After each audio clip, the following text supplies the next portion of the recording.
Krychek's body is invaded by the black oil. Skinner is in the hospital, and it's a mad dash to figure out what this alien substance is doing. Scully takes the lead in Skinner's shooting, and when she identifies the suspect, it turns out she's already been looking for him. This is not happening. This is not happening. You called this thing the enemy. You're saying it was an entity of some sort? The Navy says we were sent to recover an A-bomb. That's why we got all these burns. Give me a freaking break. Whatever it was, we were sent to guard it. This was what exposed the crew to radiation? Before it slithered away. Back to where it came from. Back into the sea. Back into who knows what.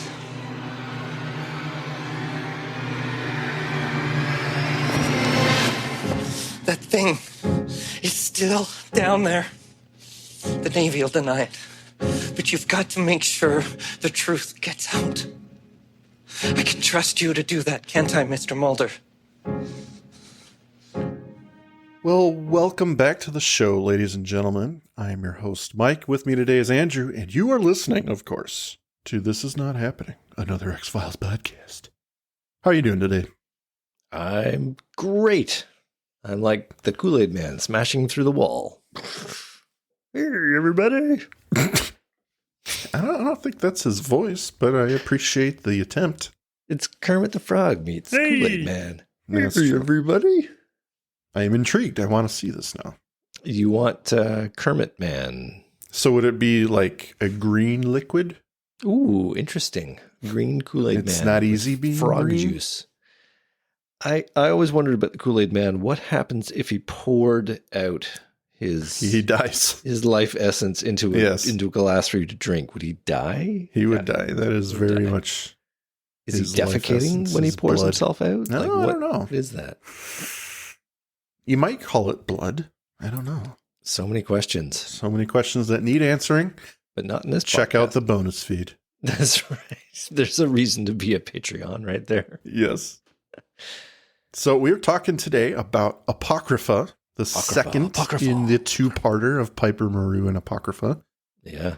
Yeah. Another Spotnet's Carter joint, Mm-hmm. Mm-hmm.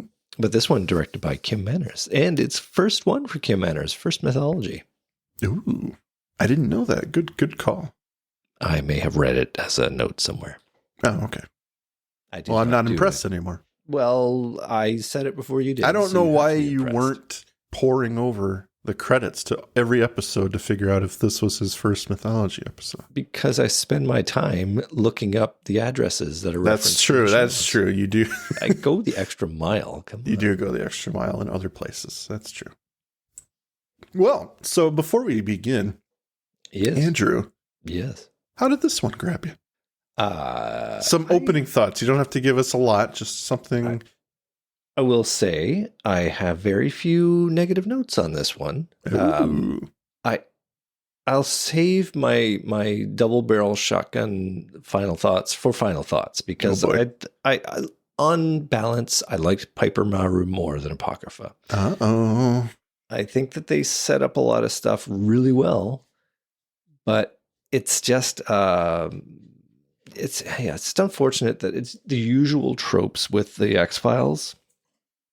They can't win, you know. I think I know where you're going with this one. Yeah, you'll get it. But I mean, there's a lot of good stuff in this episode. Like, and usually when they add things like the lone gunman and characters you love and some great lines, that saves the episode from just being an absolute turd. You know, it's Mhm. got some really good stuff. So already it's head and shoulders above a lot of mediocre X-Files episodes. And it's been launched with a great trajectory from Piper Maru. So it's got real potential. It's got some good stuff. So let's dive into this episode. Yep. Still applies. Yeah, that was an accident, but yeah. Yep. Okay. Well, we open on an old RCA Victor tape recorder at the Navy Hospital in Hawaii. That's not a tape recorder. What? Reel to reel? That is a reel to Well, reel. you know what I mean. Whatever, Get it right, dude. or all the purists will hate you. All right. I'll start over just for you. No, keep going. It's fine. We open on an old RCA Victor reel-to-reel at the Navy Hospital in Hawaii. It's 1953. The sick man in bed has radiation scars all over his body. He knows what killed the men aboard the submarine. Their mission was a suicide one, and the powers that be knew it. He will not tell the government anything. There are agents surrounding him, and they're very sympathetic to him. They're here for him.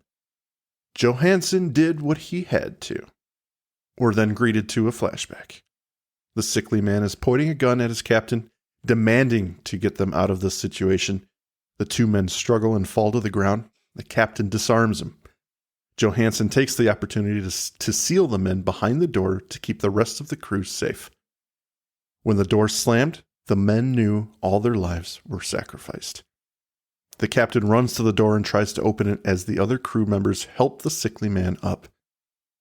Captain slowly turns around, camera closing in on his eyes. It's then that the men glimpsed what was killing them, their true enemy. The black oil begins to cover the captain's eyes in the iconic X-Files fashion, turning them into two black voids. He's then blindsided by a crewman with a large wrench who hits him over the back of the head. He falls down, dead, and the black oil seeps from his face holes into a large pool. Where's your super strength now, black oil? Yeah, uh-oh.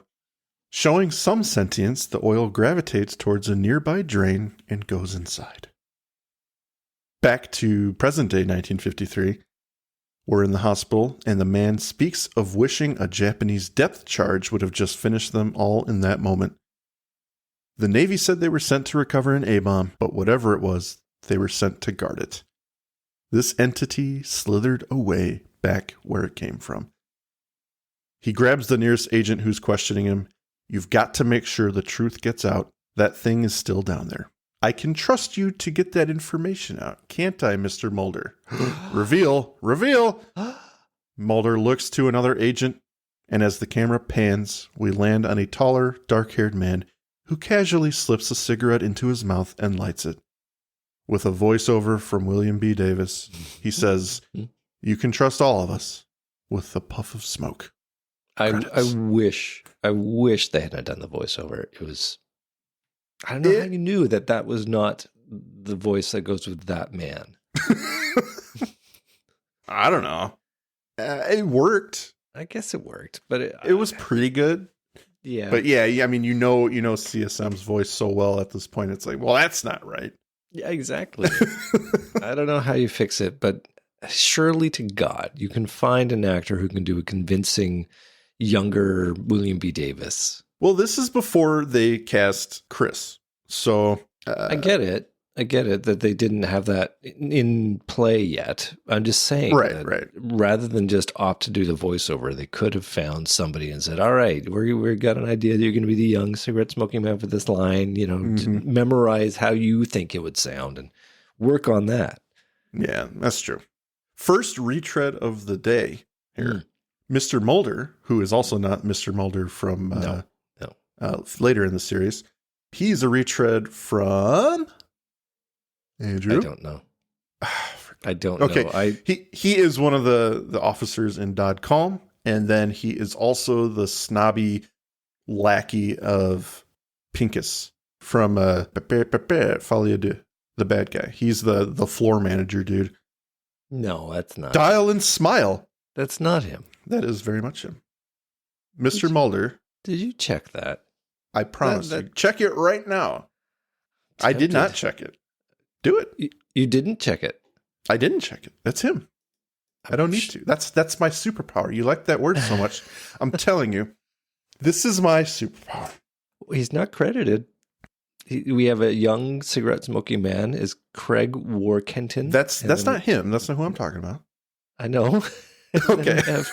Richard Hursley is Captain Kyle Sanford, and Stanley Walsh is the second elder. We don't have any young. Hold on. I will keep this all in here. Hold on. Until I proved you wrong. X-Files Apocrypha. Oh, we're IMDb. going all in, everybody. Just hang in there. I can guarantee you that's not the guy. They have. I Very promise you different it is. Where is he? Where is he? This is Of our course, he may not show up on the. This is our first major fight right now. Yes, this is it. I'm going to cancel the show. If I'm wrong, I will cancel the show. Right there, Dmitry Chepovetsky. I've said that name before on this show. You have. Look up Dmitry. I'll go to Folia and see. Is it really? Well, they've done a great job. They put a real mustache on him. They have no mustache. He looks the same in every goddamn episode. Okay, fine. Something with his hair makes him look different or something. No. Same hairdo, sir.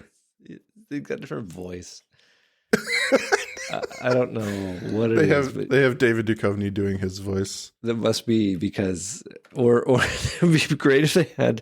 There's David Duchovny's not his father, but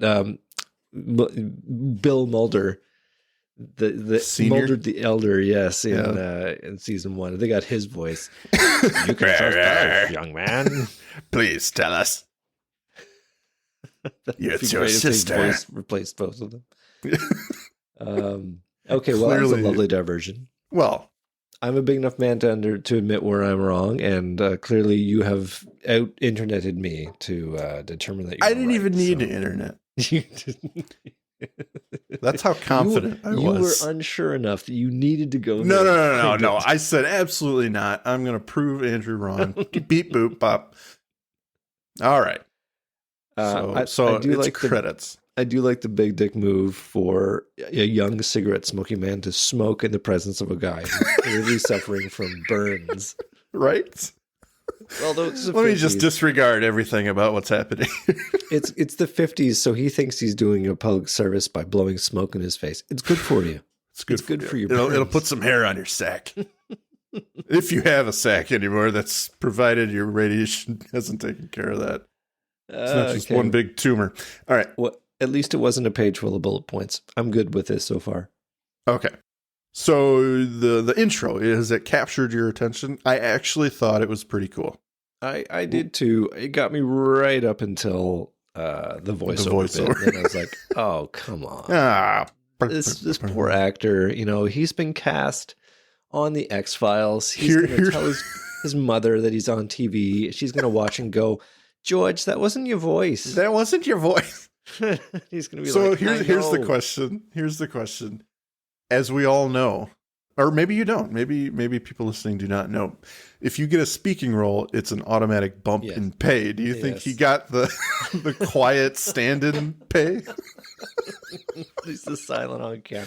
It's like, we're actually going to have to refund some of the money here. Where you're going to take that back out of your next check. We decided not to use your voice. And by the way, did you eat a sandwich off the craft services table? 'Cause that's for David only. Yeah, that's David's only. And Michael Bublé just got canned.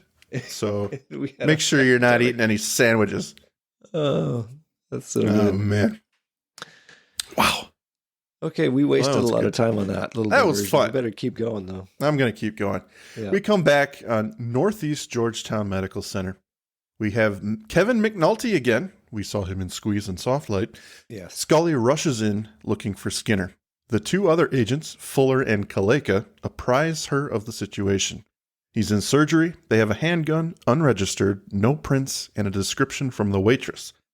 Scully's a little put off that the two agents haven't gotten hair or fibers yet. They seem to be dragging their feet.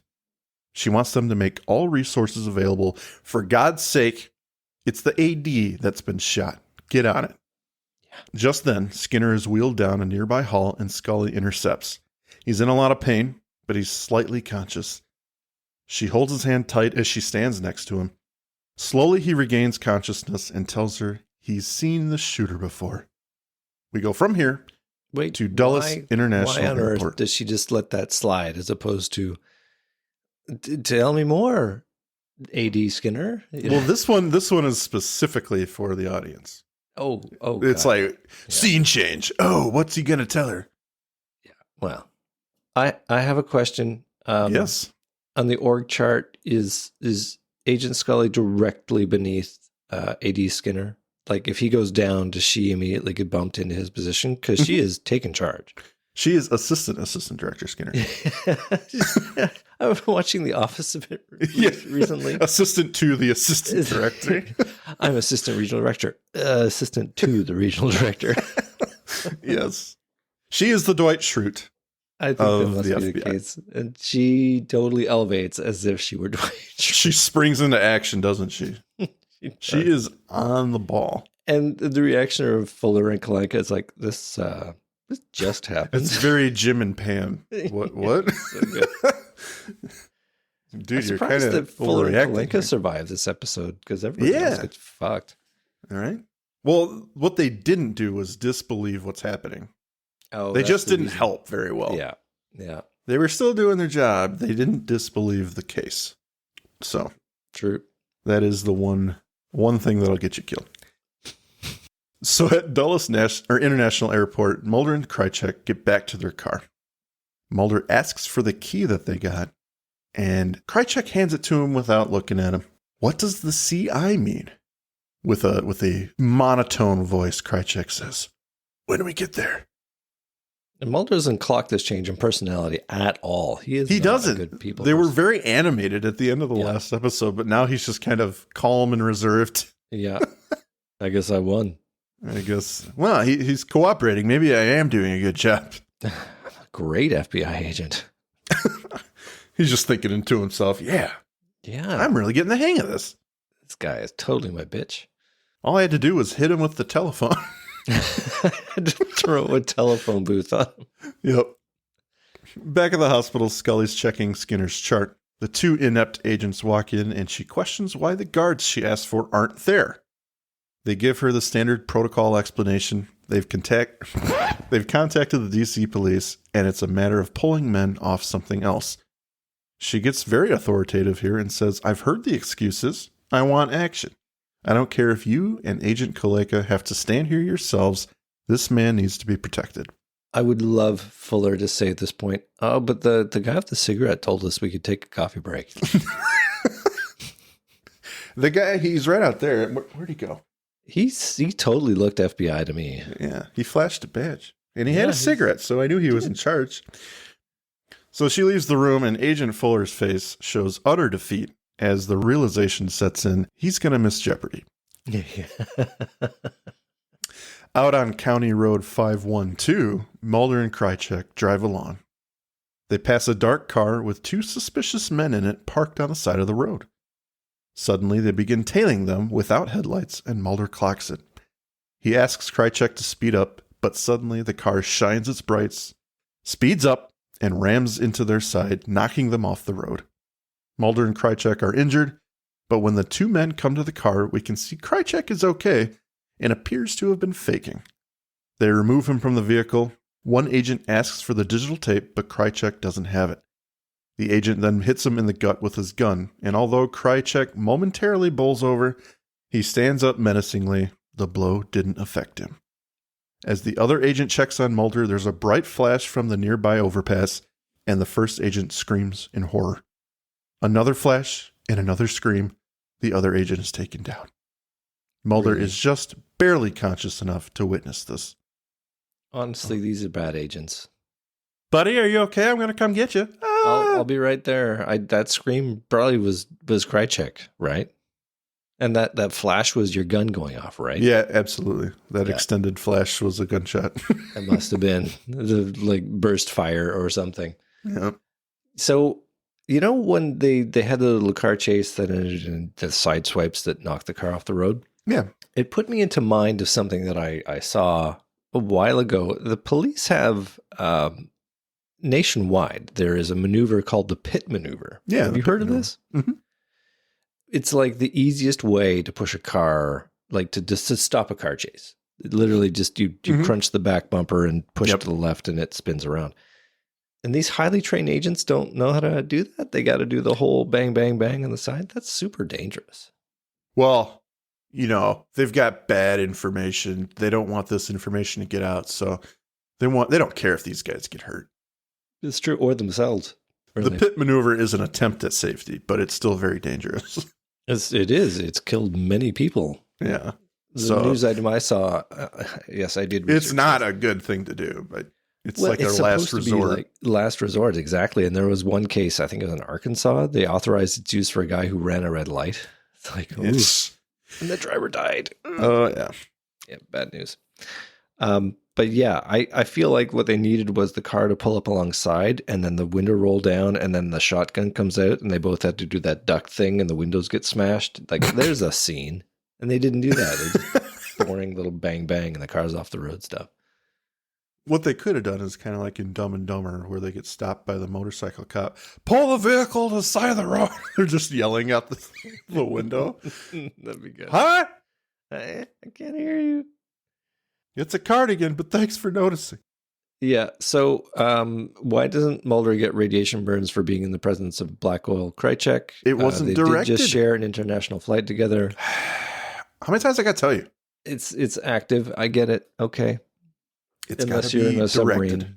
submarine. Whatever. I still don't know that you're right. I just haven't had time to research that. I haven't had time to process how you feel about it. Yeah. Back at FBI HQ. It's got to be one or the other, man. It's got to be one or the other. One or the other. Scully checks in with Pendrell. Through saliva found on Skinner's clothes, they've determined it's not his. Its blood type is B positive, and it's a man in his 40s.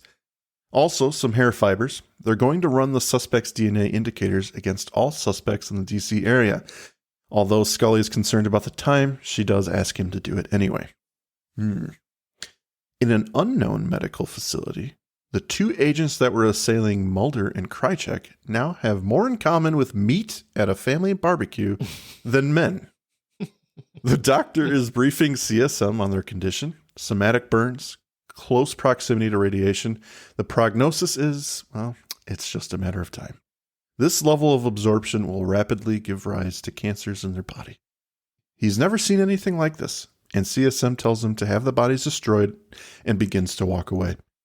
The doctor, shocked, says the men aren't dead yet. Well, isn't that the prognosis? He leaves to the doctor's horror. That is such a horrendous scene. Yeah. Right there. Talking about two people who are the cigarette smoking man, who are alive still, as if they are already dead. Yeah. It puts me in mind of Monty Python, Bring Out Your Dead. Bring out your dead. Not dead yet. No. Isn't there something you can do? Beats him over the head. Yeah. Yeah, that is a dark, dark scene right there. Yeah. This guy's heartless. Well, he's just painted that way. You just wait till season 5. He's going to have a whole different come to Jesus moment. Yeah. I do like this kind of, even though these scenes are generally very short and very fleeting, if you will, these glimpses into who CSM is as a get the job doneer person. I'll go with that. He's very ugly and very dark, and it just makes you love to hate his character even more, because this is, can they do anything for these people? Probably not, but there's such a callousness to the condition of these men who are still alive at the moment. Yeah. It just paints him in that really bad guy color, I guess. If we're going to go down that rabbit hole just a little bit, I mean, this is a classic case of the cigarette smoking man is a villain. He is not a character per se. He exists to thwart our protagonists. If he has a motivation of his own, if he has an agenda, only he knows it. I mean, it's alluded to, but his main purpose is just to show that evil exists and that he is an evil character. And this is a perfect scene for that. But other than that, I mean, I think that this is the beginning of good storytelling. People will take lessons from this kind of work, and in the future will write a bit more well-written characters that have some reason behind what they do, other than just he smokes cigarettes and he's a badass. He must be bad. Exactly. He's Darth Vader is what he is. Right. Isn't that the prognosis? No! I am altering the deal. Oh, man. They should really give him a face mask. They should. He should just have a gas mask at the end and cigarette smoke coming out of it. So, back at the hospital, Scully sits by Mulder's side as he slowly awakens. State police found you unconscious. You were strapped in the passenger seat of a rental car that had been driven into a ditch. We were run off the road by two men. Who's we? Krychek. Krychek? He was in Hong Kong. He's got the digital tape. He's been selling information. Is that what the men wanted? They ordered him out of the car. I thought they were going to kill him. I thought they were going to kill us both. And then there was this bright flash. That's all I remember. Well, it may not be the best time to tell you, but you're not the only one in the hospital. Skinner's been shot. What's his condition? A bullet perforated his small intestine. The doctor seems to think he'll be fine. Who shot him? I'm not sure, but I have an idea. What are those? PCR results. This one belongs to the man who shot Skinner. Yeah, who's this one belong to? The man who shot Melissa. Mike, question. Yo.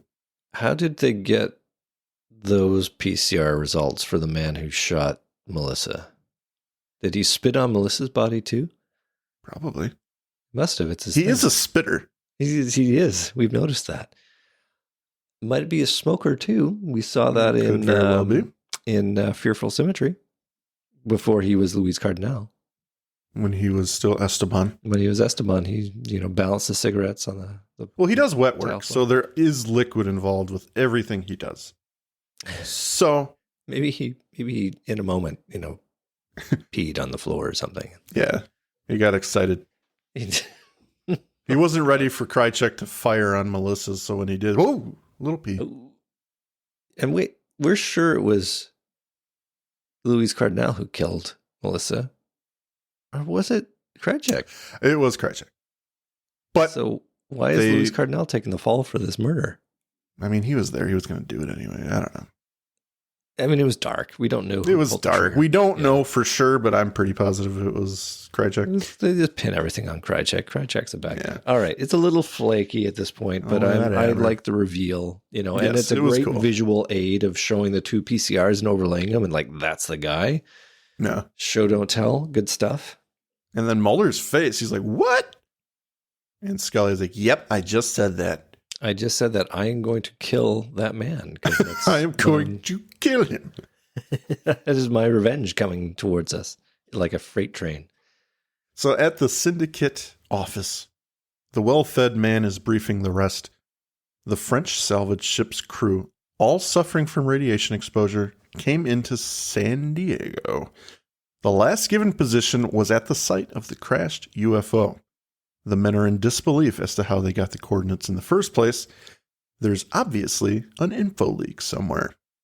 CSM has responded to the situation, although in ways they did not imagine, and he has been called to explain himself.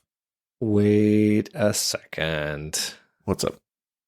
The Talapus, that was out there at 41 North, 171 East, right? Because Mulder starts off Piper Maru saying that's where the Talapus was. Because it picks up the UFO. That's its job. Mm-hmm. So wouldn't that be in a report that Mulder wrote somewhere? Maybe. If he wrote reports, I don't know that he did. He's not a good paperwork guy. He doesn't isn't. do We that. know that. I just feel like that's a plot point that's been bandied out before. So why are they so gobsmacked that, anybody would know where the UFO was? I don't know, sir. Okay. We should Let's ask just put it the out there that, audience. wait a second. Surely they could have seen this coming. Yeah. Well, it's the syndicate once again. They And are they're not the good at their clown car jobs. factory. That's what they are. How did anyone get this information that's freely available? Whose fault was this? Heads will roll. Heads will roll. Back at the hospital, Scully flashes her badge to the the guard sitting outside Skinner's room. He's a bit better. The two discuss the case, and he tells her about the men who warned him against pursuing her sister's case a few days ago. 3 men came to see me a few days ago. They warned me about pursuing your sister's murder investigation. Do you realize what you're saying, sir? I'm not advancing any conspiracy theory here, Scully. You're saying that they closed down my sister's case not because of lack of evidence, but because they didn't want us to catch the killer. You should be very careful about the accusations that you make. The man who shot you. You said that you'd seen him before. Several months ago, he was one of the men who attacked me in the stairwell. With Krychek. He was working with Krychek. They're the ones who stole the digital tape from me. Damn it! Krychek, Mulder had him. Listen to me. Anger is a luxury that you cannot afford right now. If you're angry, you're going to make a mistake. And these people will take advantage of that. You've seen how they operate. I'll be okay. Scully. If you can't keep your head, it's all right to step away. That's exactly what they want. I shook my head when that little bit of dialogue happened because I was just thinking to myself, would he ever give that advice to Mulder? He has. No, not that that totally paternalistic. Listen, little lady, if you need to have a timeout, you can go to the spa and sit this one out. Well, not in so many words, but in his first episode, Tombs. He tells him, of course, at that point, he's very much, is he one of the bad guys? He encourages Mulder to take a vacation to clear his head kind of thing. But that's totally one of those, listen, you better take some time off because you're a loose cannon, young man. That's a totally different aspect. That's, I'm benching you, not, if you're not feeling up to it, young lady, you can always take some time off. I'll approve you 401 to get Well, he didn't command Mulder to take some time off. He did say, things are getting a little too hot in your head. Why don't you just cool it for a little bit? Take a break if you want. Sure, but the exchange that he gives to Scully, I don't know. This is one of my least favorite scenes here because essentially she basically goes, damn it. And then he for 3 exchanges says, keep your cool. If you lose your cool, that's what they're looking for. And they're totally going to take advantage of it. And then, it's not like she threw a chair against the window or anything. Son of a bitch! God! Gun. Damn it! Start shooting the floor. Point break. She basically goes, darn it. And that sets him off. She just fires into the sky. Oh! So I feel like this is one of those scenes that they wanted something more and they didn't get it, but they were hamstrung by the script. Yeah, it's fair enough. Yeah. So I just find it weird. And then at the end, he's like, if you can't handle it, you can always take some time out. It's like, it's only your dead sister that doesn't need avenging. So, just take some time off and let them take some time out. Don't worry about it. Don't worry about it. I'm obviously on top of it. Everything's cool. Yeah, just give me about 48 weeks and I'll be back in the saddle. Takes me 3 days to just sit up. And once I'm off the colostomy bag, I will totally be ready to investigate this again. Scully, if you can't keep a cool head, feel free to step away. Fart noises. Don't mind that. That's just my colostomy bag. I'm not laughing at you. I'm laughing at the situation. This colostomy bag is very funny. Oh, that's so good. How are you feeling? Like someone's been inside my stomach redecorating. What have you turned up on the shooter? We've determined that the man who shot you is the same man who shot my sister. I bet you had to work to get that, huh? Yes, I did. You don't seem surprised. 3 men came to see me a few days ago. They warned me about pursuing your sister's murder investigation. Do you realize what you're saying, sir? I'm I'm not advancing any conspiracy theory here, Scully. You're saying that they closed down my sister's case not because of lack of evidence, but because they didn't want us to catch the killer. You should be very careful about the accusations that you make. The man who shot you. You said that you'd seen him before. Several months ago, he was one of the men who attacked me in the stairwell. With Krychek. He was working with Krychek. They're the ones who stole the digital tape from me. Damn it. Krychek, Mulder had him.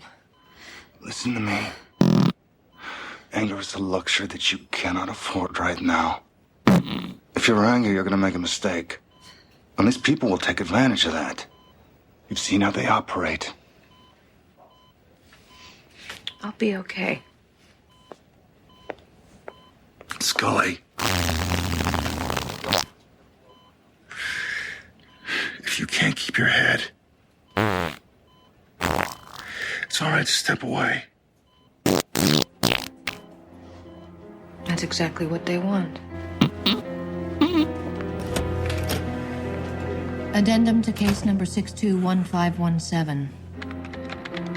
In the absence of any official response to my request to have my sister's case reopened, I am now petitioning to devote full Bureau resources to the search for Alex Krychek. Since Agent Mulder's release from the hospital, we have had no success locating Krychek or the two men he described as his abductors. Personally, I believe Krychek is the key to identifying the larger forces behind the crime we are investigating. He alone can name the man who shot my sister and explain the strange radiation deaths aboard the French salvage vessel. She is on the warpath here, Andrew. What do you think of her newfound determination? It's an obvious setup for when the moment of vengeance comes, she can't do it because she's a real hero. Yeah. I feel it's a little forced, especially on the lead-in from, Skinner goading her basically into, you can always step back. And it's like, right. Fuck you. I refuse to step back. I won't be more angry. I'm going to get more angry. It's like he's not a good listener because she's already put him in his place at the beginning of Piper Maru, when he basically says, the DCA police doesn't want to investigate anymore. And she's like, hold on, we have all the evidence here. Yeah. And they leave the gun at the scene, goading us, and they're not going to do it. I don't know. Well, she enters Mulder's office. Inside is the deep sea diving suit the French diver was wearing. Mulder had it flown in as evidence. Apparently, it was covered in a thin layer of oil, just like the diver was when Mulder found him, as was the diver's wife when she was found on the floor of a Hong Kong bathroom a few days ago. According to analysis, it's cooking oil. It's 50 weight diesel oil. The oil is the same as was used in the war, and it is 50 years old. Mulder lays out a theory here for everyone's enjoyment. It's been a while since we've had some good Mulder superpower action. He's spot on once again. He thinks the oil has been acting as a medium. It's being used by some alien creature to body jump. Scully processes it for a moment. It's been waiting down there for another host in that plane, someone to bring it to the surface, to jump from one person to another, and then ultimately to Krychek. Scully lets out a chuckle. Is anyone not looking for Krychek? And Mulder even admits how insane he sounds right now. Yeah. But the question is, what does it want for the end of this scene? Now, Andrew, I have a question here. Yeah. Are you going to ask me what the alien wants? Well, kind of. Okay. No, I'll wait. My question is, how does the alien know what's happening? Well, that's clearly its seventh superpower. Doesn't it kind of unravel the whole plot of this two-parter? I mean, like, how does it come to the surface and know to look for Krychek because of the digital tape, and then to later bring it to CSM? Oh, there's so much there. Like, I'm almost weary at the thought of trying to unpack why the alien is doing what it's doing. I mean, I am willing to accept that all it wants to do is to get back into its little spaceship and fly away home. And I get that. But that's fine. Even that is a little suspect because the ship is trapped in a freaking nuclear missile silo. It's not going anywhere. The only thing no, because that doesn't even work. I was going to say the only thing we could probably surmise is that it has access to whatever host's memories. Absolutely. Which I believe. Gautier was looking at that letter, like he was ransacking his office to find the letter. Mm-hmm. I'm not sure to what end or why. But how did he know to ransack his office is kind of the thing. No, he's got, I'm going to agree with you that he's got access to Gautier's memories. And maybe even then he's like, this guy got a letter that referenced the plane and it came from this Kalinchuk person. And so we need to track down this Kalinchuk person. But that's the ultimate question is, how does it know the plot of the show so far? How does it know to recover this digital tape, and why does it care? Yeah. How does it know, which it doesn't, it shouldn't know, because I don't even think CSM knew until the end of the episode that it was going to take him to his ship. How does he know who CSM is? Yeah. Well, he would know if through Krychek, Krychek's memories know what that's about. But this is one of those things again with the X-Files. If you pull on the threads of the sweater, it's going to unravel. I don't think you're meant to delve that much in this episode because it does move at a bit of a pace. Ironically, do not dive deep into this one. Yeah, do not dive deep. Woo, surface level only. Yeah. And I do want to understand it if there is an explanation. Please, anyone correct me if I'm wrong. Jump in, let us know. Yeah. But as the many times I've watched this episode, it's like the alien springs into action in a way that doesn't make sense. It's intriguing, but if you step back, you're like, how the fuck? It's been locked down there for 50 years. Yeah. The world is a completely different place. Yeah. How does it know what to be looking for and how to get back to whatever? So it just hit me, the last couple times I was watching, I was like, that's a question. Yeah. It doesn't really make sense what its motives are, other than it just lifts people and kicks ass, really. Right. Yeah. So we go to a local ice rink. The lone gunmen are skating inconspicuously in their trench coats. This episode truly has it all. They are ever so elegantly surveying the surrounding area for anyone who may be watching. Frohickey takes the opportunity to exit the rink and head to the nearby lockers with the key Mulder found from Krychek. Inside is a small envelope, and he takes it. The men exit to find Mulder in wait in a nearby car. He hands him the envelope as they gloat about how talented they are as G-men. Mulder tears open the package to reveal an empty plastic case where a digital tape would be. Wah, wah. He's visibly annoyed and chucks it at the floor. Oh boy.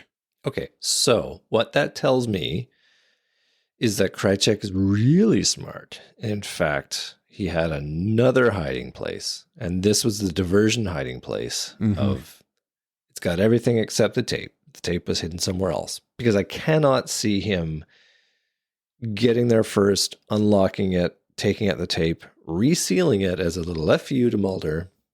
I mean, he could do it that way, but I'd like it better that he the alien's just a real jokester. He sure is. Someone's going to come looking for this. This is going to be great. I'm so sorry I can't be there to watch it. We don't know what he wants really, but he knows that a chuckle is in the offing. No, basically the alien has been wondering what that thing is inside its colon the entire time, and then he digs it out, and that is the digital tape. Oh, that makes Krychek's colon. Yeah. He hit it up his ass, much like Pulp Fiction. I hit it in my ass. I want to know who had the idea to use the skating rink, because it's so ridiculous. It's brilliant for the purpose of using the lone gunman. Apparently, Bruce Hardwood Byers, former figure skater, He was totally ready for this role. I got this one, guys. Don't even worry you want about me it. to skate? Marvelous. Do you want me to do some pirouettes? It's the most boring skating ever. He got so excited. Yeah. He's just not going to embarrass Can you himself. just go forward for a few seconds? Yeah. Oh, man. It's a little nod to tradecraft. It's Right. like, it's another thing that I love when they dole out, when you got a little bit of spycraft in the show. So they've got that here. We'll have the meeting in Central Park later. So there's some good bits and pieces. The interesting thing about this scene is that it almost feels like it's just a joke. These Yes, guys are absolutely. obviously out of their element. They are Yep. not covert at all. They look highly suspicious, skating in trench coats among mostly kids. Yeah. And even Mark Snow's music is a little playful, a little goofy, but yeah, it's a pretty good scene. It works to sort of try and lighten the mood because we've had some pretty dark stuff happening so far. This episode needs to be brought out of it a little bit. Just a little bit. Yeah. At CSM's apartment, he's watching an old movie and, of course, smoking. Of course. As he goes to ash his cigarette, the digital tape slams down on the coffee table, much to his surprise. It's Uber Krychek, Andrew. CSM, however, CSM somehow has been waiting for him, and he knows it's the alien. Louise Cardinal appears to hold Krychek at gunpoint, but CSM stops him. I have what you want. The black oil covers Krychek's eyes. Question for you, Mike. Yep. Why doesn't the black oil body jump into the CSM at this point? Because you're wrong. I told you. It's more than a look. This is a 2-episode argument. It doesn't matter how it happens. We know it can happen, so why doesn't it happen here? I don't think we know that. I think you know that. I don't think we know that. I think it is very direct. Okay, it's a choice. I will submit that it is a gross experience that is not related to eye contact, if that's what it takes for you to acknowledge my point that if the black oil alien jumped into the cigarette smoking man's body, it would solve all of his problems. Oh, you're saying why doesn't he just skip the... okay. I thought you were asking why it didn't happen because he looked him in the eyes. Well, exactly. No. Okay, it's not like the merest shit. I'm about to transfer. Oh no, he could have his body now. He could have. Well, maybe it's against the rules. He knows everything else. So why wouldn't he know that this guy's working in direct contact with his overlords? So I can't body jump into this dude. He's one of the guys off limits. Yeah, he's got plot armor, just like Mulder. Can't jump in. Can't kill Mulder. Can't body jump CSM. Frankly, it's not worth the time to body jump into Mulder because Mulder's got no juice. So honestly, the guy never gets anything done. He's just a mopey Mulder who friggin' talks a big game but gets his ass kicked and never wins. So why would you bother? That's true. Yeah. Well, we go now to the syndicate offices. CSM arrives to greet his colleagues, although he is tardy, and they're not happy. Well-manicured man is unimpressed. This whole scene, he's like, fuck you, dude. Yeah. They're bothered that CSM acted without them and moved the UFO without their knowledge. Well-fed man is pissed as to how the French even knew about it, and CSM assures them it'll never be found now. They ask why it isn't in Nevada, and he's a little put off by these pedestrian inquiries. Is this why I was brought here? The group wants an explanation on the business with Skinner. They released a composite of the shooter's face, and it is in all the papers. Surprisingly detailed, Andrew, although it's not Jarvis from Revelations detailed. That's my favorite sketch. It's just like... that's a photograph. We can tell that despite the hysterics of the situation, that waitress can remember a face because that looks like Louise Cardinal. That is definitely Louise. That's Esteban from old. Yeah. So CSM here feigns ignorance. If he did this, he acted on his own. But well-manicured man does not fall for it demands he get the shooter out of the country as soon as possible, because if he's apprehended, the security of the project that CSM is claiming is so important will be lost. And I have to say, I'm so glad that they included some consequences for this whole reason, because this is yet the second time that the syndicate interests itself with matters that are so below their pay grade. It's like the shooting of Melissa Scully, that so occupied the syndicate previously. It's like, who cares? It's like, she was just a casualty in our overall plan. I mean, you could have had them tease that out a bit more to make that make sense. But in this case, again, I would go, why do you care if I had some FBI guy shot? At least the well-manicured man teases it out to say, if he's discovered, then that could unfoil our operations. It's kind of a big deal. Mm-hmm. So thank goodness for that, because that actually placated my instant ire of why the F do they care about Skinner being shot. Right. God damn it, it's drawing all the unneeded information. And what is the matter of this smell in my limousine? Do you understand? It smells like a colostomy bag. Did you put that Skinner man in my limousine? Good Lord. At the lone gunman office, they're studying the envelope that held the digital tape case. Frohicke is found writing impression.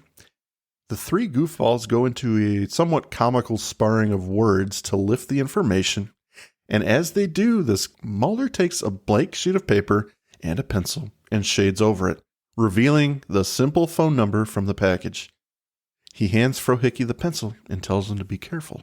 Classic. So, yeah, that's good. It's a nice little nod to how off the rails they can think. All the way, right? Like low tech is best. Low tech is best. These guys are so obsessed with the different ways you can extract the information from the imprinted envelope that they just completely don't even think about the easiest way to do it. Yeah. So a little fun. That's the end of the Lone Gunman for this episode. A little bit of good tradecraft there. Nice stuff. Yeah. Somebody's watched their spy movies. Mulder takes the phone number and goes to make the phone call. It's the syndicate office. Well-manicured man overhears one of his lackeys on the phone trying to get rid of the man on the other line. He takes this moment to pick up the phone. Mulder asks where Krychek is, and well-manicured man identifies the caller as Mulder. You're Mr. Mulder. Surprisingly, he asks to meet Mulder. At the most trade-crafty location ever. And then when you get there, it just says Central Park. Have him meet me under the one spotlight that's flickering by the reservoir. He must take 3 taxi cabs with these license If he takes 2, I will not be there. That's right. Yeah, none of that. Have him meet Come alone. Have him meet me at the Starbucks on 46th and 10th.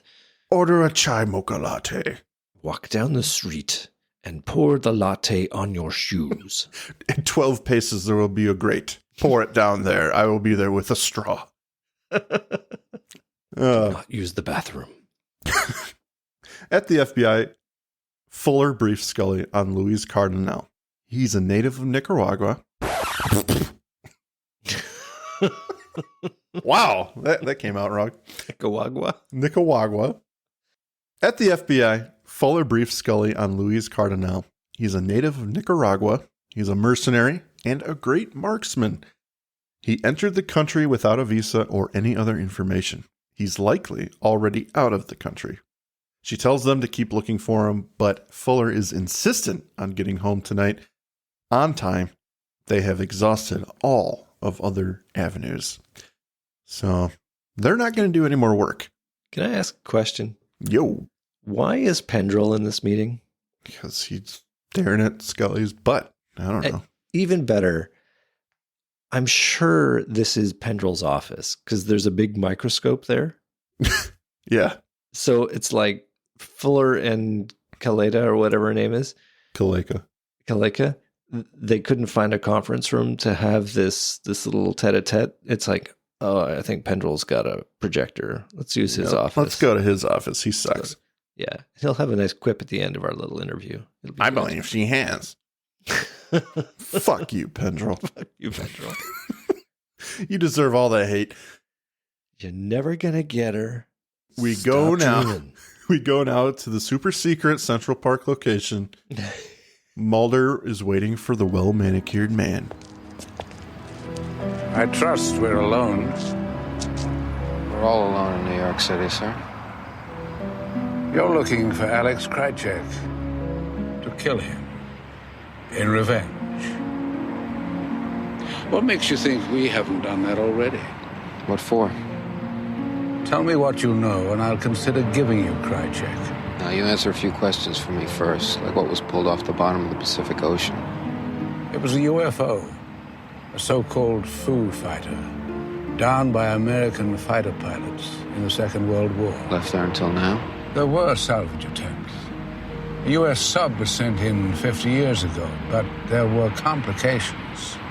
Almost the entire crew died. Yeah, it's still a mystery. A mystery to whom? The cover story said it was the third A-bomb bound for Japan. But the truth is, no one knows what killed that crew. I know. Do you now? You give me Krycek and I'll tell you. Mr. Mulder, I've given you so much this evening. You've offered me next to nothing in return. You haven't told me anything I didn't already know. I'm curious. If you've encountered Krycek, why didn't you kill him then? Because he has the tape. Ah, yes. The tape. Tape he's been selling those secrets off. You don't know where he is either, do you? You're looking for him, too. Mr. Mulder, anyone can be gotten to. Certainly you've no doubt of that. So we get the bulk of the two-parter explained here, Andrew. Well, this is the well-manicured man's bread and butter. I mean, he does it in the movie, so why wouldn't he do it here? He does it here. He did it in Paperclip. It's in Paperclip, yes, absolutely. And then He's will do the it again. leak the syndicate's been looking for. Right? It's not Mulder. It's not anything else. It's him. How did the French learn of our activities? It's like every conversation well-manicured man has is just this prolonged exposition of what's going on in his life. You cut to the well-manicured man at a cafe with a French man.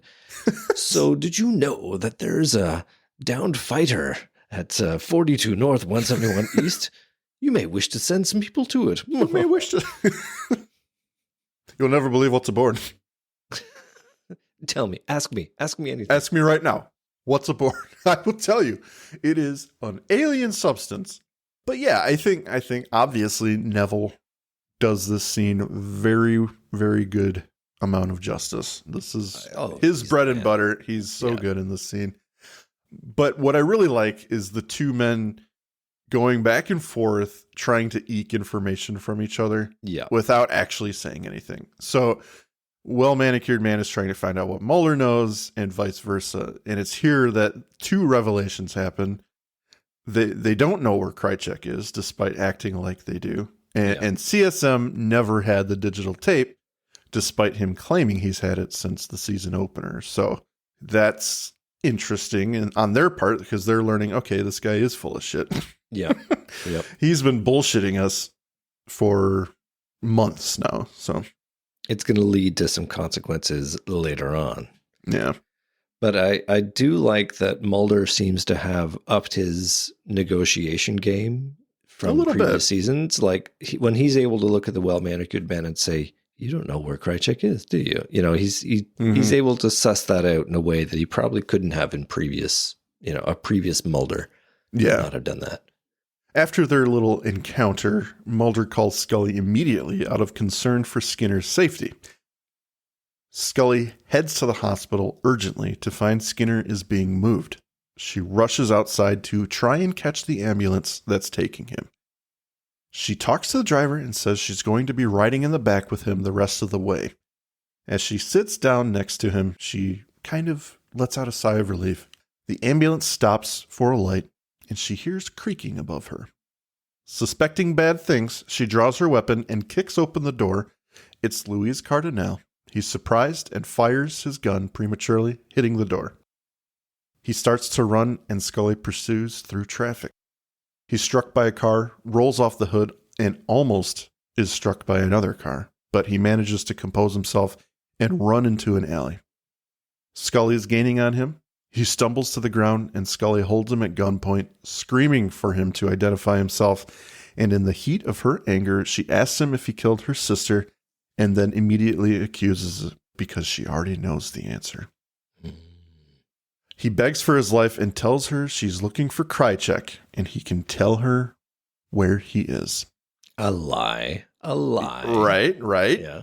Police approach, Scully identifies herself, and they take him into custody. Or I guess is it a lie? Because he's the only link to those damn missile silos. Right. But I guess that's something for us to chew on. A little bit. I mean, I get the whole point of this scene is good guys can't just kill bad guys. Mm-hmm. Like the reason that we have this foot chase that ends with Louise Cardinal at gunpoint is so that she can realize she can't just kill this guy in cold blood, that vengeance won't bring her sister back, etc., etc. Even though... Well, I mean, did you really expect her to kill him? No, I know it was never going to happen, but it's like... Don't make us think it's going to happen, episode. Don't tease us like that. Well, she can't just shoot him. No, she can't. Not because she's a cop, but because she's got no real proof.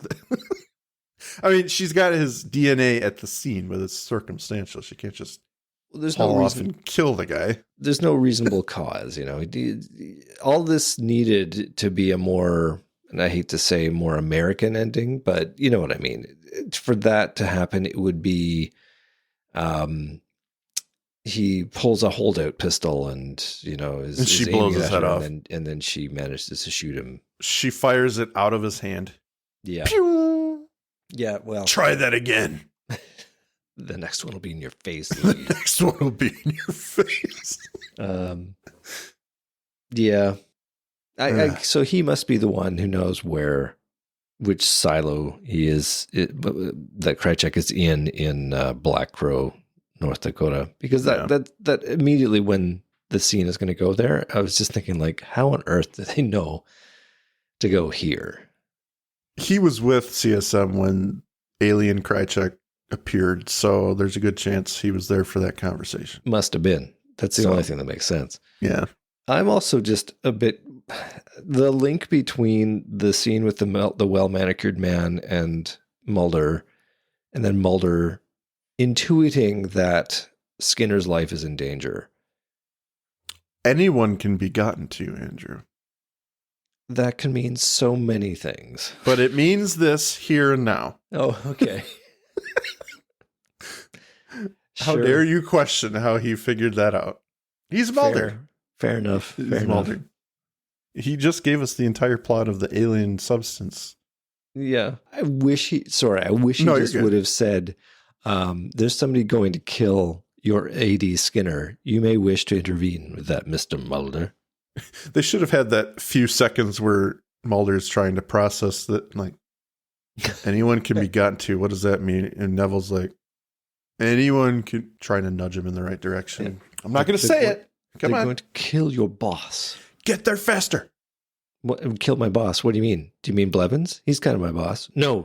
I mean, the one who's been shot. He's your boss, but he's not fully your boss. He's like right above you. What do you mean, my mother? She's a bossy woman. You're going to kill my mother? She is a bossy. No, God damn it. Do you mean my father? I mean, he's already dead. Oh. You already killed my father. Why are you going after him again? He heads off to the graveyard. Yeah. No. So Mulder gets a call from Scully. She tells him that Krychek is headed towards an abandoned missile site in North Dakota. Mulder asks her to meet him at the airport. It's a salvaged UFO they're going to go find. Oh, boy. We cut now. Pickup truck. Yep. We cut now to North Dakota. They're arriving at the site. It's a small concrete structure with a door in the middle of nowhere. You know, missile silos don't actually look like that. I'm sure they do. This is accurate to a T. Just a concrete there's one house. in North Van. It's crazy. Yeah. Have you been there? Yeah, I have. They don't look like that. Did you explore it? Yeah, I got to touch the missile. It was really interesting. Really? Wow. Well, ours are full of concrete because there was a disarmament treaty. Not all of them, apparently. Oh, apparently not. Not 1013. Not number 1013. Ho, ho, ho, ho. Anyway, they head inside with their flashlights. Mulder spots a red door with a valve handle and slowly cranks it open. They're shocked to discover the silo isn't filled with concrete like the government said. One down, 199 to go. That's all lies. Yep. In the distance, they see other flashlights. They stumble upon special ops officers nearby, dead. Upon inspection, they see he too is Bacon. Mm-hmm. Or they too are Bacon. Suddenly, the lights all around turn on and the Spec Ops team descends upon them. They run, but are flanked by more troops. They're caught. As they're escorted outside, we see Silo 1013. Camera lingers there for a moment. CSM greets them outside and Mulder demands answers.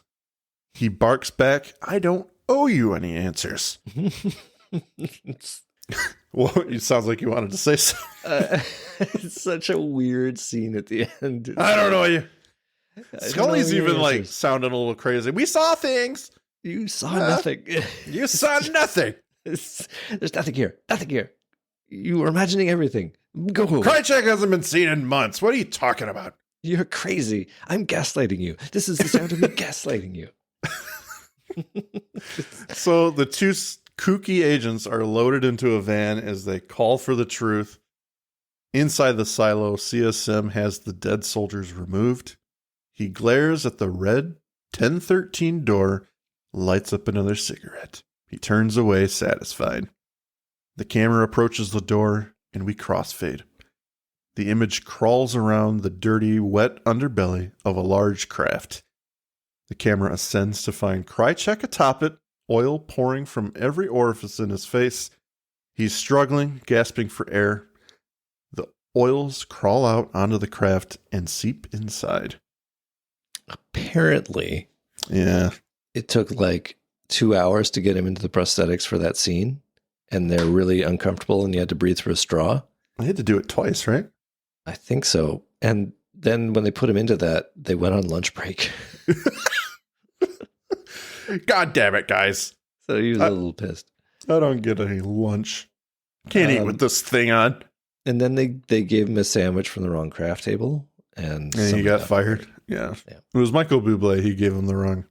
Oh, he was doing a solid for Nicholas Lay. He and Michael Bublé go back. And it was just a joke. Nicholas Lay was playing a prank on him. He said, go grab a sandwich from that table. It was all his fault. He wanted to get him fired. Never worked in this town again. Never work in this town again. I need to ask, after that scene is so weird, it sticks in my head. You saw nothing. You saw nothing. So at the end of that, it's like they know where the silo is. They know what's in it. They could just, once they're deposited back in Washington by these special forces guys with a kick in the ass, and it's like a finger waggle or whatever. Mm-hmm. They just buy themselves new tickets to North Dakota and fly right back. It's like, I can totally see the cigarette smoking man being like, you again. Now I gotta find another fucking hiding place for this goddamn UFO. He just keeps coming back. That's right. How many times do I have to take you out of here? It'll go to 1012 now. It'll never look here. That's right. Oh, man. At the FBI, Skinner enters Mulder's office, and to our surprise, Mulder actually shows him some support and helps him sit down. Mulder thanks him for standing up to the people for Scully's sake. Skinner said he was just doing his job, although he does want to speak to Scully. Dramatics. We cut now to Scully at the graveyard where she kneels at Melissa's grave. She lays flowers down as she stares at her stone. Behind her, Mulder arrives with his own bouquet, puts a hand on her shoulder as he lays it down. Without greeting, Scully mentions the old man. The dead speak to us from beyond the grave. That's what conscience is. She was hoping that in bringing Louise to justice, she would feel closure, but she realizes now no punishment is ever enough. Mulder holds her arm and begins to tell her some hard news. Louis was found dead in his cell. They made it look like a suicide. The men couldn't take the chance that he would point the finger at them. They haven't found Krychek. Whether they've gotten to him or not, they will. Scully ends the scene. The dead men are speaking to us. Dead men. The dead are speaking to us, demanding justice. Maybe the man was right. We bury our dead alive. Oh, we it's go like now foreshadowing or something. One last time to the silo. We find Krychek beating on the silo door, begging for his life, screaming to be let out. From outside the door, the camera pulls back and leaves him in oblivion as the episode ends with his cries. The end. The end. Well, that was a slog to get through there. Son of a bitch. Son of a bitch. Well, you ready for this? I'm sensing bad. No. Bad things are coming. Well, look, I liked it, but I liked Paper Maru better. It's just Paper hard Maru? to bring these epic two-parters home in a way that feels satisfying. Because mostly we're brought up with stories where the protagonists get to succeed. And do the agents succeed here? Not even a little bit. The French sailors have presumably died of their radiation burns. Mulder doesn't find the digital tape or the hidden UFO. Scully arrests Louis Cardinal, but he doesn't face justice as his suicide is staged. Again, another case of the villain we love to hate being killed off stage. Like, do their contracts run out or something? I mean, the most that can be said in terms of success is that the major characters just managed to survive this episode, perhaps with plot armor that would kill lesser characters. There are lots of good bits and pieces in this episode. Don't get me wrong. It shows that Chris Carter and Frank Spotnitz are paying attention and they're using their resources wisely. The lone gunmen never fail to bring up the quality of an episode, but because the episodes are buried halfway through the season, there is zero chance the agents can succeed. It always has to return to the status quo, which means they're going to be left with nothing but the determination to continue with a fruitless quest. Damn. Scathing review from Andrew. Scathing. I think our bonus content should be you saying something positive about the show. I love Scully's outfits. Have you seen her in that red number she gets to wear? Oh my God. No. Save it is for the to die bonus episode. Oh, okay. I'm sorry. I blew it early. A hot take on Louis Cardinal. They didn't fake a suicide. He was legitimately mournful. He was killed himself. He shoved a blanket down his own throat. That's right. It was all he had to work with. Oh man. It would have been funnier if like he was found shot in the head. He committed suicide with no gun. Left at the scene. Yeah. To be fair, I understand your complaints, and I do think that it's one of those things where for the show, for the time, and I think we've talked about it a little bit before. I think we have. Yeah. It's one of those things where we have to just accept that what's happening in each episode is for the audience. It's to show us that this stuff happens. This stuff exists in this world. And that was kind of the draw of the show itself. So the agents aren't always going to do anything. So for me personally, maybe I shouldn't. I don't know. Maybe I should not look past all that stuff, but I do. And it's just because I've resolved myself to that realization. You know, it's like, okay, well, that's just the show. You know, half the stuff we see is for the thrill of the audience. You know, it's yeah, absolutely. It's a roller coaster. Yeah. It's for us to see, for us to know about it, and for us to have answers that the agents don't, that kind of thing.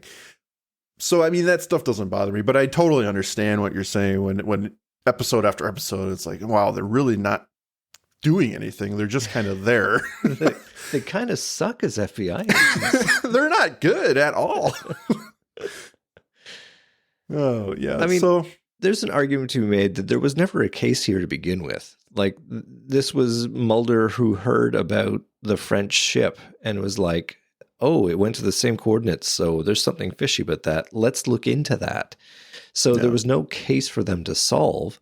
they happened upon these French sailors, and there's this very thin idea that somehow they can get information which might save their lives or something, might explain their illness, but no, they're goners. Like, it's pretty clear from the beginning that their prognosis is not good.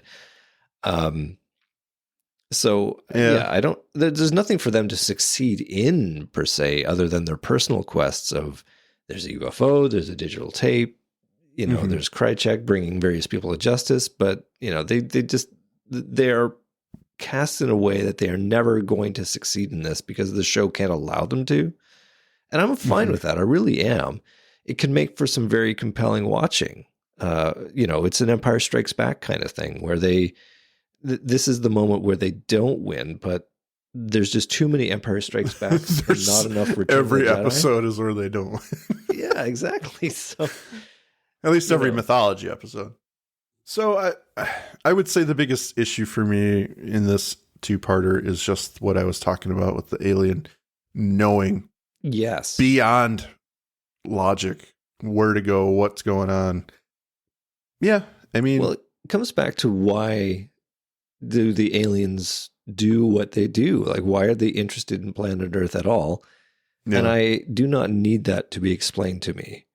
Yeah. It's interesting that you bring it up because normally that's something that I would pounce on, and I didn't. So clearly it wasn't a big enough deal for me. It wasn't the sin that was going to break this episode for me. It was more related to the characters.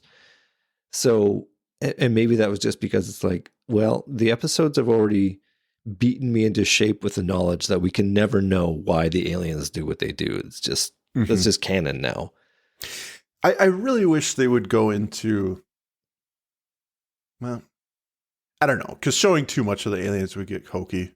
But had they told us, they're working on like a hive mind where the leaders can send out information with the mental magic, or something to give us a reason how this actually works. Yeah, I think that would be something the show could have used, because there are moments like this where it's like, well, this guy is very much in the know for being 50 years under the ocean. So I would even put it into a place of maybe the writers, and of course by that I mean Chris Carter, are still kicking the can of what they're looking for with mythology.